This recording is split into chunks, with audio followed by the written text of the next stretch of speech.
of rehearsals, and so we watched it. There was a temptation where I just wanted to sit in there every day and just watch every word and just double check, and but you have to sort of step back and have faith in the actors and the director and trust that over that rehearsal period they will have time to find the characters and find their confidence. One of the many gifts that James Hawes has is straight away he kind of pumped us full of this confidence and enthusiasm for the project. You could see how passionate he was about it, and it rubbed off on people, and it was great to have a director who brought that with him and just had that enthusiasm and the energy to really sort of get it rolling and get it sprinting out the blocks.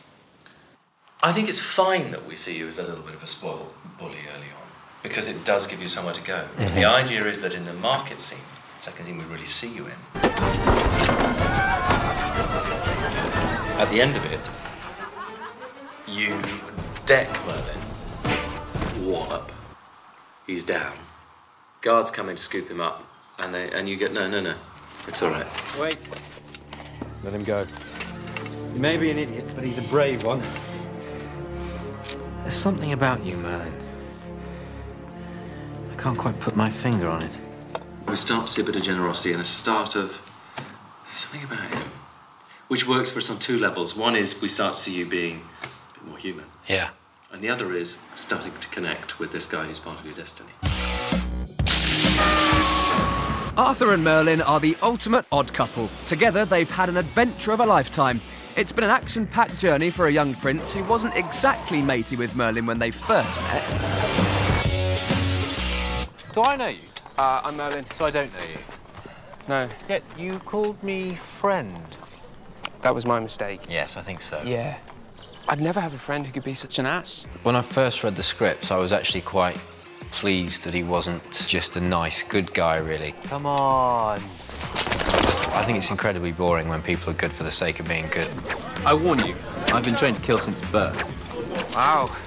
How long have you been training to be a prat? So it's great to play because, you just get to be a prat, which I find not too difficult. You nervous?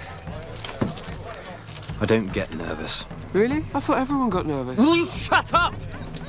Arthur is very much presented as the sort of arrogant prince from the beginning. Merlin, you idiot! You really are a total buffoon! Don't be such a girl, Merlin. You humiliated me! So Arthur, being this kind of arrogant bully, is great fun to play because we know what he becomes. He becomes this great king. You have to learn there's a right and a wrong way of doing things.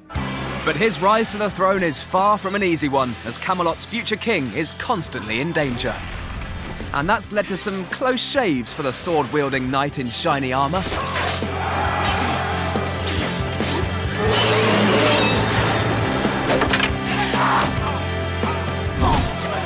We're going to be king.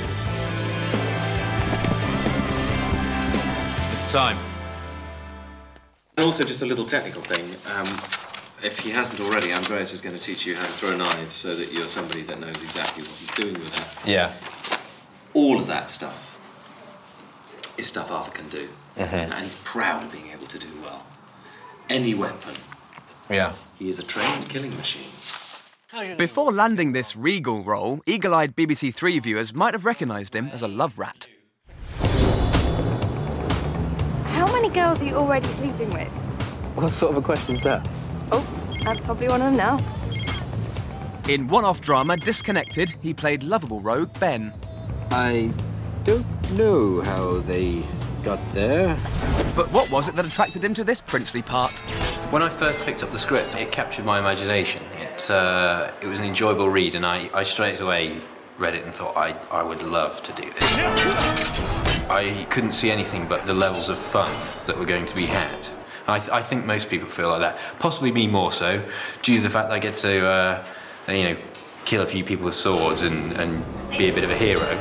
I'll shoot the fight right through with you guys. I was going to say I'd quite like to do as much of it as possible in terms of... You will get that chance. Yeah. But no, do it and go for it, and the more we can see you, the better. We need to believe that Arthur is absolutely going for this. I absolutely loved picking up the sword and shield for the first time. And myself and Will just kind of, battering each other with these metal swords, which made them sound a lot more dangerous than they were, really. And so, yeah, it'll be a case of kind of fine-tuning my swashbuckling skills, really, which I'm really looking forward to doing. It is quite physical. When we were doing the sword training, it's quite physical. You end up with quite a few blisters and stuff from the sword. Rehearsals was more tiring than the actual filming because you've got to get used to the swords and what strikes you do and where you're doing it and make sure no one gets hurt as well. But it's great, man. I love it. It's fantastic. You just don't get a better setting than this for this sort of thing. There's no imagination required. We're in Camelot, you know what I mean? That's it. It's fantastic. All the action stuff, I think it's going to be sort of a boy's dream to kind of run around and hit people with swords and stuff. The cameras will run on the sea. Then there'll be another angle on Arthur. So when we actually get to doing the fight scenes and things, it also have the added bonus of having a lot of adrenaline going through and wanting to show off to everybody how good I am at sword fighting. So that the excitement levels, I imagine, will be quite high.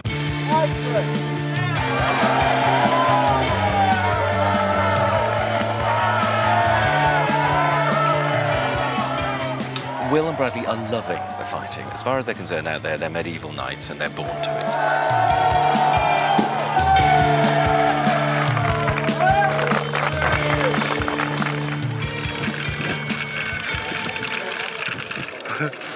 Another one bites the dust. Well done, son. Arthur looks up to his father considerably, and that he's obviously a major role model. A moment that I quite liked that was written after Valiant's killed, where he looks up at his father, and it's kind of a look of. This is how I imagine doing it: is having the sword, pulling it out of the body, and just throwing it away, and just kind of like, sort of staring up at it and just say, "You should have believed me." Prince Arthur's father is the frosty king Uther Pendragon, a tyrant with a terrible fear of magic.